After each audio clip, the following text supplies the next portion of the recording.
What is going on, everybody? Texas Garden Guy here, and I hate daylight savings time. It is getting dark at 5:30 now, which means I have 30 minutes to get anything done in the gardening, which really limits what I can do when I get home in the garden. I'm on my lunch break, got to try to get some stuff done in the garden. I want to show off what I got at the Mercer Botanical Garden autumn sale this past Saturday, and this is a Mussa Truly Tiny banana. And I did some research on these. Some sites say they get 2 to 4 feet tall. Some sites say they'll get 8 foot tall, but they stay pretty small. And these are actually a popular indoor plant. I have grown bananas before. I've had the blue Java or the ice cream banana. It just kind of was too big to be growing in a container, and I wasn't able to move it in, so it died back to the ground, produced pups in the spring, and now I just have to deal with that, but I never get any bananas. But something like this, I might be able to grow in a container that's a little bit smaller and bring it into my greenhouse over winter and hopefully get some bananas in there. So these are like the tiniest bananas, but they look really cool. And I'm always trying to find ways to grow different things, especially when you're limited on space and we're getting these crazy freezes nowadays. So let's go ahead and get this repotted and get it situated. It has been so wet and nasty. We didn't get rain for like a month and a half, and then it didn't stop raining. I've got my mixing bucket. I think I got this at Lowe's.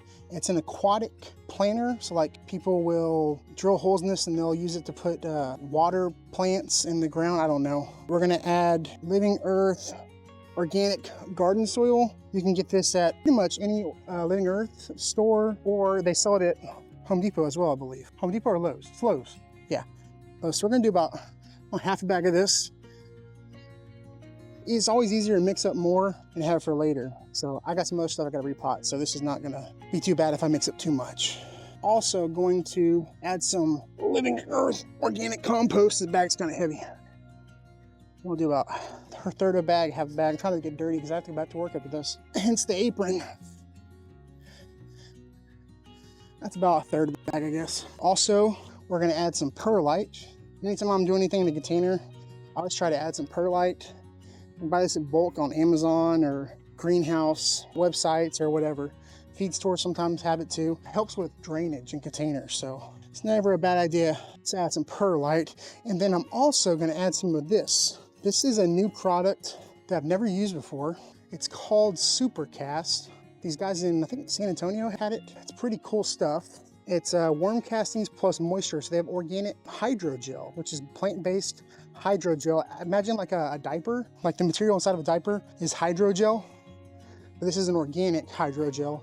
So basically it'll help retain moisture in the soil. I thought that was kind of cool. They sell the worm compost and they sell the hydrogel separate. They all have the Supercast, and that's the mixture of the two. We're gonna be mixing this little packet into the worm castings and we'll shake it up.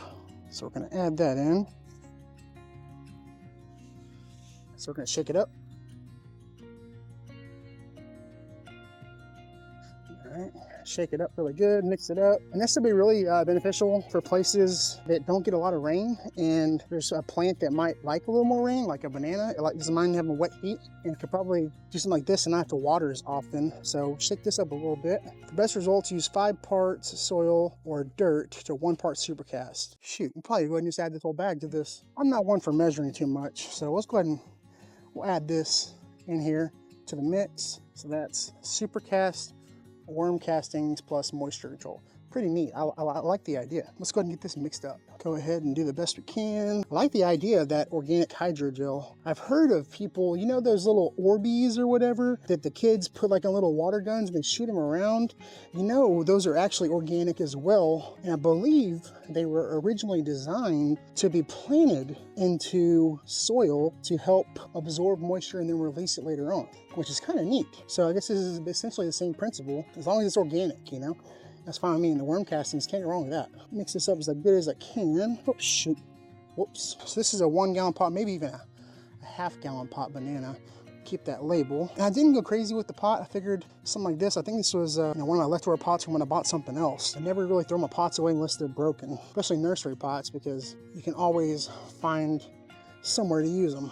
We'll go ahead and fill this up a little ways. In bananas, if someone wants to grow fruit and they're not great at growing stuff, bananas are a great way to start because it's hard to kill bananas. Honest to God, it's hard to not have, like, it's hard to not grow bananas, you know?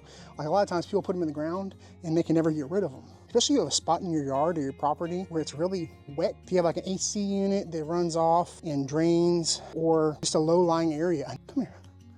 My strawberries are coming up. I planted the crown about 2 weeks ago. I put out some organic fertilizer from Nelson, some all-purpose organic, and my dog goes and licks it. I guess he likes it, I don't know. We're gonna take our banana plant, and I usually just flip the pod over and squeeze, lift.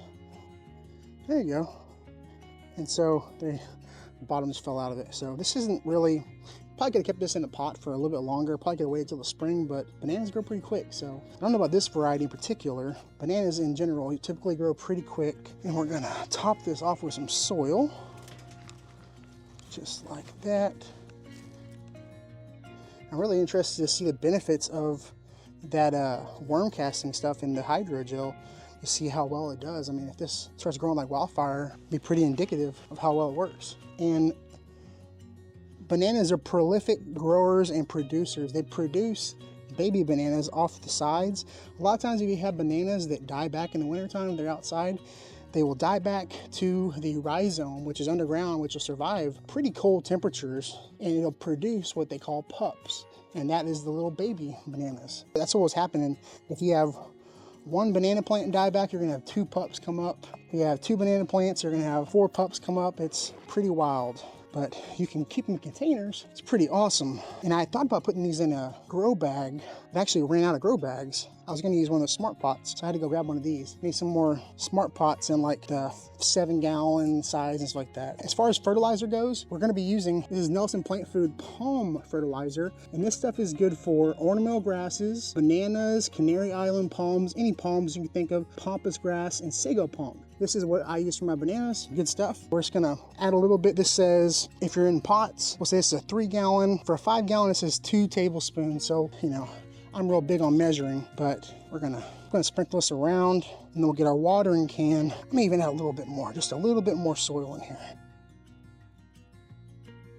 You wouldn't normally fertilize your bananas if you like had them outside, but since this is gonna go in my greenhouse and it's gonna be in a container, something like this you can even bring indoors.